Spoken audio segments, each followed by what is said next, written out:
ਦੋਸਤੋ ਕੁਝ ਇਲਾਕਿਆਂ ਦੇ ਵਿੱਚ ਜਿਵੇਂ ਕਿ ਚੱਕੀਆਂ ਜਿਹੜੀਆਂ ਆਉਂਦੀਆਂ ਸੀ ਆਟਾ ਪੀਵਣ ਵਾਲੀਆਂ, ਉਹ ਕੁਝ ਇਲਾਕਿਆਂ ਦੇ ਵਿੱਚ ਉਹਨਾਂ ਕਨਵਰਟ ਕਰ ਦਿੱਤੀਆਂ ਬਿਜਲੀ ਤੇ ਜਾਂ ਪੀਟਰ ਇੰਜਣ ਤੇ।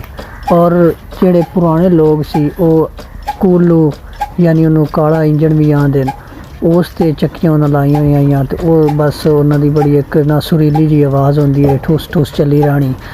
ਤੇ ਇਹ ਉਹੀ ਮੰਜ਼ਰ ਹੈ ਕਿ ਅਸੀਂ ਤੁਹਾਨੂੰ ਅੱਜ ਨਾ ਪੁਰਾਣੇ ਮੰਜ਼ਰ ਦਾ ਯਾਨੀ ਕੋਲੂ ਉਹਦੇ ਤੇ ਚੱਕੀ ਆਟਾ ਪੀਵਣ ਵਾਲੀ ਜਾਂ ਦਾਈ ਛੜਨ ਵਾਲੀ ਜਾਂ ਉਹ ਰਜ਼ਾਈ ਭਰਨ ਵਾਲੇ ਪਿੰਜੇ, ਇਹ ਹਾਲੇ ਵੀ ਮੌਜੂਦ ਹੈ ਇੱਕ ਇਲਾਕੇ ਦੇ ਵਿੱਚ। ਉਹਨਾਂ ਪੁਰਾਣੀ ਰਵਾਇਤ ਜਿਹੜੀ ਹੈ ਉਹਨੇ ਰੱਖੀ ਹੋਈ ਹੈ ਤੇ ਕੋਲੂ ਤੇ ਚੱਕੀ ਲਾਈ ਹੋਈ ਹੈ।